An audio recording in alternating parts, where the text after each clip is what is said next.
Cool. All right, yeah, so metaverbals, like you said before, it's what you say without actually saying them. Make sense? Yeah. It's all on the hips. Okay. The two parts of there's a lot of parts of metaverbal. Two parts I want to focus on. It's pretty much tone of voice, how you say things, and how you use your body to maximize your pitch. Why is pitch and clarity and that kind of stuff so important? So the tone of voice that we use plays a big role in when we're selling. A lot of first-year reps who are coming off Spanish-speaking missions, you'll notice as they start to talk, they kind of end everything in an upwards note. Did you go Spanish-speaking? I did. Were you doing that too when you started? Yeah, they caught me on it. Right, yeah, it's super important because when you're ending on a high note, it makes it kind of sound like you're asking a question. So you want to make sure is when you're talking to people, you always end on a low note. Helps them take you more seriously, helps them understand what you're saying as fact. Does that make sense? Cool.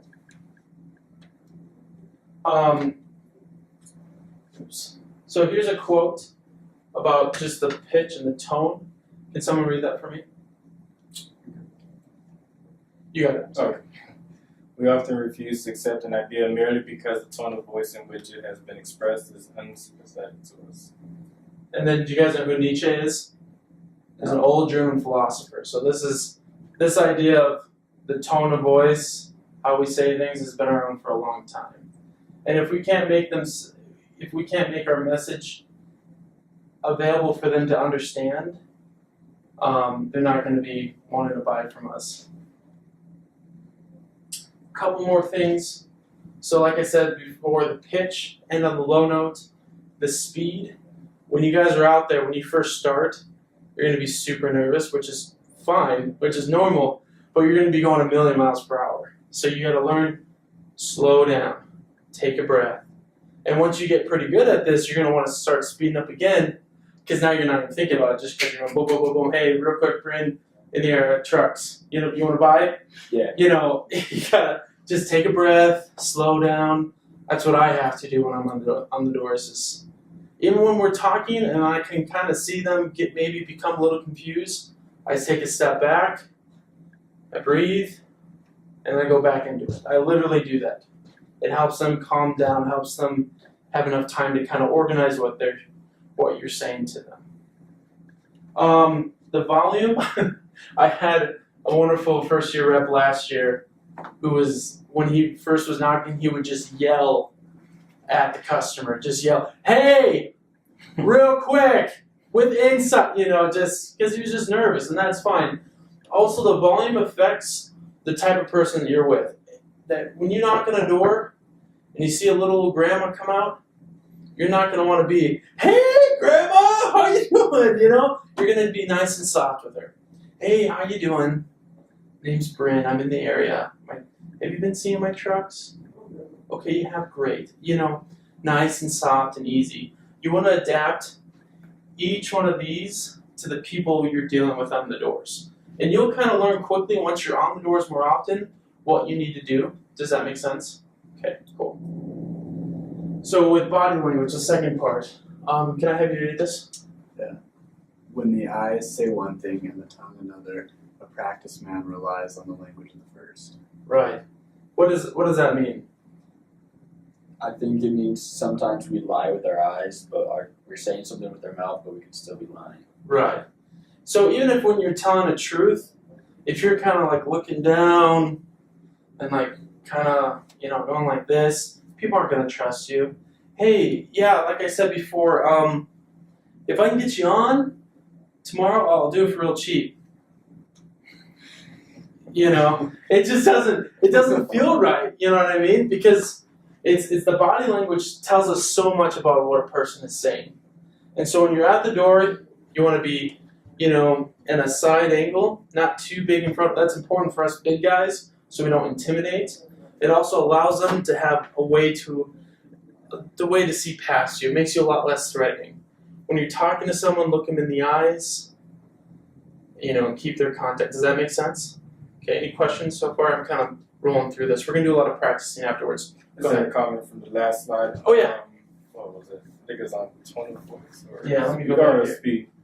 Yeah, so I remember when I was in Texas last summer, then obviously gonna have those days where no one buys for the first how many hours Yeah. So it's 4 hours or something. Yeah, whatever it is, and then I felt like I think at least I'm gonna speak for myself. I got desperate, and I'm like, well, obviously they don't know what I'm talking about. So then it's like you want to get everything out. Hey, we're coming out, we're spreading the bugs and everything. We're doing it for half off.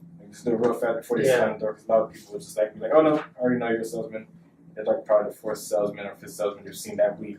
Right. So I mean, I think I just wanted to emphasize that. Yeah, cool. Yeah, pitch. How quickly, the speed of it. Yeah, everything. Super important. And you'll start, as you get more experience doing this, you'll be able to self-check yourself. Am I going too fast?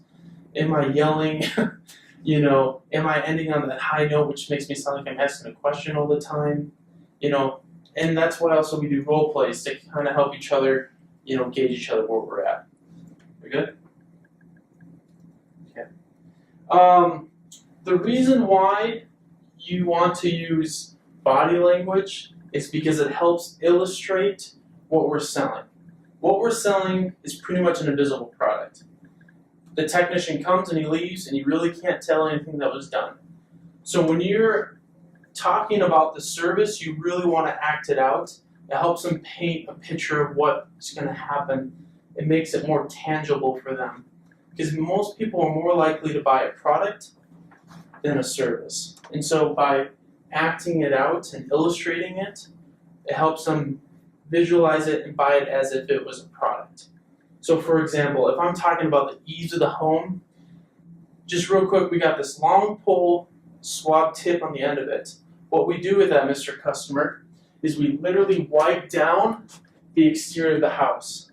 It looks silly, it really does, but they don't care. You're going to be more embarrassed than them, and for them, they're going to be looking up there and visualizing what the technician is going to do, building value in your product. Hey guys, come on in.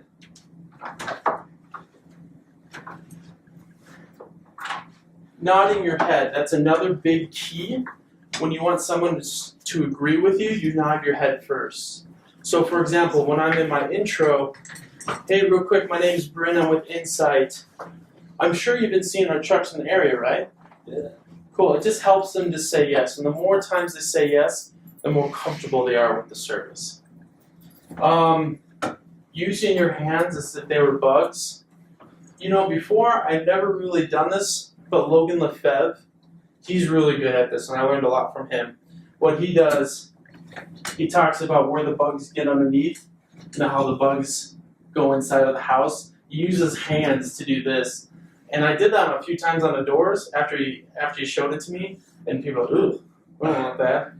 Or if we're talking about little ants, big ants, sometimes the bigger wasps.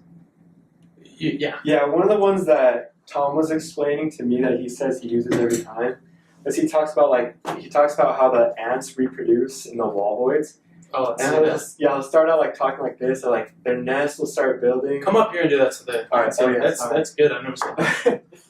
Yeah, so basically you're down here on the door, kind of explaining how the bugs like to nest in the wall voids, and I'll start working his hand like this, and then they'll start coming out and hatching, and that's when they find their way into your house.